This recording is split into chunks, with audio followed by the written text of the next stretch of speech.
In this deeply personal episode of the Adoption series, Bear invites us into his world as he navigates the recent loss of his adopted mother. Through his story, we're offered a glimpse into a rarely discussed reality: how the death of an adoptive parent can profoundly impact an adoptee's sense of self and security. Bear shares, as adoptees, we don't have the biological and hereditary safety net that many take for granted. Without those natural connections, we're forced to construct our own sense of belonging, a fragile framework often called the fog. He explains that when one of the two pillars holding up that structure, an adoptive parent, falls away, it can push the nervous system to relive the original trauma of separation and placement, as well as create a very real replication of it. What is revealed is a deep, unsettling isolation. Bear describes the unique grief of having no claim or connection to his adoptive parents' extended biological family, and the ache of watching others take for granted the family ties he spent a lifetime trying to create. The loss is not just of a parent, but of the entire foundation of connection to society. He emphasizes the critical importance of finding one or two true anchors, people who genuinely understand the complexity. These friends become a lifeline, a sounding board for the complex emotions that surface as the world an adoptee has carefully built begins to crumble. This is a raw and honest look at the lifelong impacts of adoption, the sense of instability that can follow when the adoptive family unit dissolves. Bear's story is a testament to the resilience it takes to keep searching for belonging, even when the anchors are gone. Hey all, it's Bear here. Yes, this is the next video in the adoption series. It is one of the last ones to finish up around what I'm personally going through right at this moment, which is the death of my adopted mother. And what it's brought to the surface in me and what has happened around this. Not only just to share a bit of that with you guys, but also just to show the day-to-day reality of what the world of adoption is and the world of foster care is when we hit these moments where things are intense, where we are brought back to those points. Our nervous system is brought back into the environment of our removal and our initial placement. We're thrown back into that childhood trauma because one of the anchor points of a structure we've cognitively created, the fog, collapses. When you take a child and you put them with non-biological family, we have to develop a structure to define our connection to someone we've been told is our mother and someone we're told is our father, but none of the biological markers are there. So we are cognitively building paths to try to create a pathway for our nervous system to follow to build those connections and those definitions. There are none of the societal parameters that biological family have, that when one parent passes, another steps in from another member of the family. There's all these biological and hereditary connections, from grandparents to cousins to sisters and uncles and aunts and so forth and so forth. None of that is there with non-biological family. It is just those two. None of their biological family has any, right, or we have no right to demand from them the connections that you would expect from a biological family.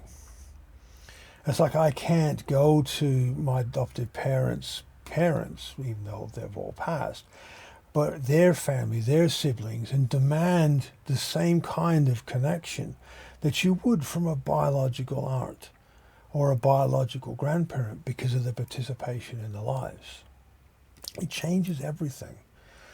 And when one of these pillars collapse, that you have built a cognitive structure that defines your belonging in society and the world, regardless of how your mind can make sense of it, your nervous system goes, crap, I don't know what to do with this. And it creates feelings and fears that are unexplainable because nobody gets that. And those fears are the same fears you felt in the moments between removal and placement. And our nervous system goes back to that base of that box, the box with no lid. And it's one of the reasons why the fog collapses for so many adoptees, that neurological, the cognitive structure we've created of connection and attachment. The more unique way we've created in a form of attachment. For adoptions where the adoptive parents have built that co-regulatory connection, that touchy-feely playing and safe and all, when they've built a real connection with the children they've adopted, this isn't so much of an issue. Because through that building that connection, more often than not, their family has participated in the building of that connection. But in where the adoptions are not that close, like my own, like I met my adoptive parents, grandparents, twice in my entire life. They're overseas, but that was the only engagement. I've met my cousins once. There's no one else. There is literally no one else for me to have any anchor point that I am part of the family that adopted me. And like as I said in the last video, mine is a recordless adoption. And I know so many other adoptees that are in the same boat. And what this brings up, the instability this creates, is terrifying when you really start to look at it. And I understand why adoptees that I've known in the past have chosen the paths that they did. But out of this video, I want to start to bring that understanding with the hope that the world will maybe one day see it and maybe one day start to think. Because like I said, in Australia, we've had federal Senate inquiries into adoption, state inquiries into adoption, federal apologies and everything else. And nothing has changed in the awareness of the implications of removal and placement of children. And the reality of what happens once that family starts to fall apart, either through divorce or separation, which is quite common, but also from one of the adopted parents passing away. And where that ripples out. And when, like I spent years advocating around this stuff, and when I'm personally going through it, I'm living again the experiences that I've raised and put forward in so many different meetings over so many years on behalf of others that I've known, and I'm living them now myself and going, I get the obstacles because I'm living them, and nothing has freaking changed. But I want you guys to start to think about what defines family in the real sense of the word. I'm not talking about, well, your friends and your family doesn't have to be blood and so forth and so forth. I'm talking about when the shit hits the fan. What defines family? When your world is collapsing, who in your family can you turn to? And how do you define that? Because as a society, even outside of the world as adoption and foster care, our society is so degraded now that having family to turn to in that real sense, the 3 a.m. phone call where people will get in their car and drive to help you sense is rare. And those that have it hold on to it and value it because it is rare. But it's also so important to have. Because when you live without it your entire life, and when you don't, when you've observed it being taken for granted so often, and that's one of the things that has been brought to the fore in the last few weeks of my journey around the loss of my adopted mother, is just how people take for granted something, a connection that I've tried to create my entire life. They just disregard it. They just throw it away. Stupidly throw it away. What these times teach us to value is of no negative reflection on ourselves when the world doesn't respect it. We have our truth, and we're allowed to have our truth and our interpretations of the truth, and our truth is not wrong with what we choose to value and what we know is valuable to us. And as I said in the last couple of weeks, I've just watched all these lies unfold. And whenever I've tried to articulate a correction, people that have been around when I was a kid, and I've corrected their misunderstandings or misinterpretations of what my childhood was about, the looks that I've been given, and the awkwardness, and their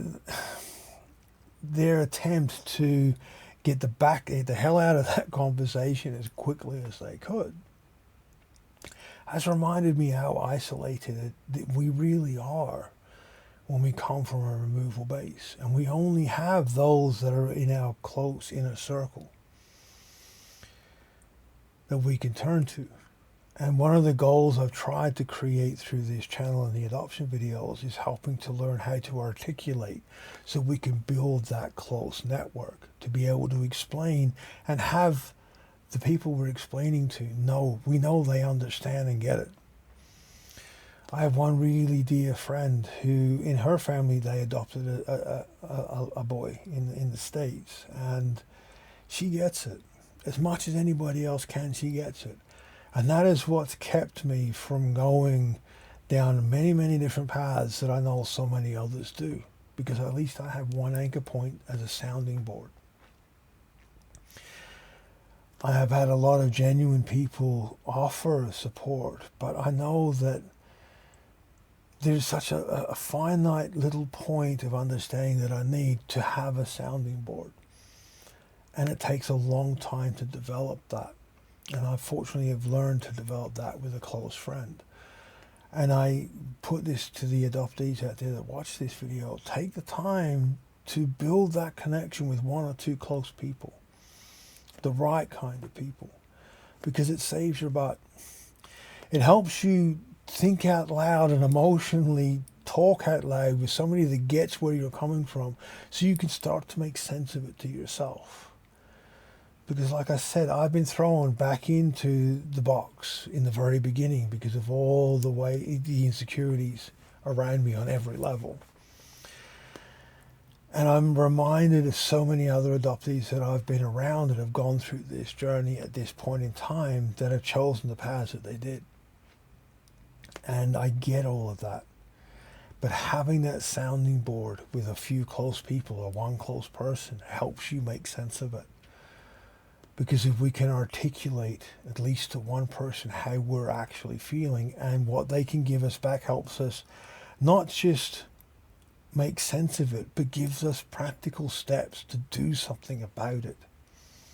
It can help guide us in that direction, like a sibling or an auntie or a cousin would, fulfilling a void that was created by our removal in a path that has been earned through connection and participation.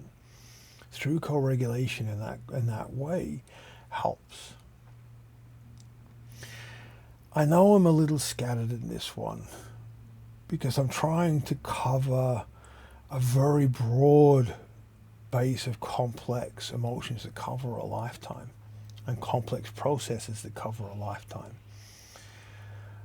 But I just want it understood that the reality that when our adoptive parents, one of our adoptive parents or both our adoptive parents pass, what it creates and how it threatens and brings down the fog and different components of our attachment and the reality of the world that we've had to create to be part of a non-biological family and all the levels that plays out.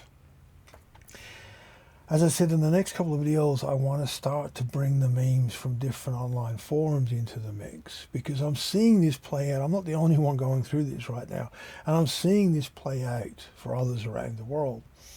And I want to try to start to explain this video a little better in the following ones. But I needed to just get this one out there in the beginning. I really hope you guys understand where I'm coming from with this. And I thank you for sharing this journey and your patience. Please be mindful, please be respectful, stay safe, and I will see you all next time.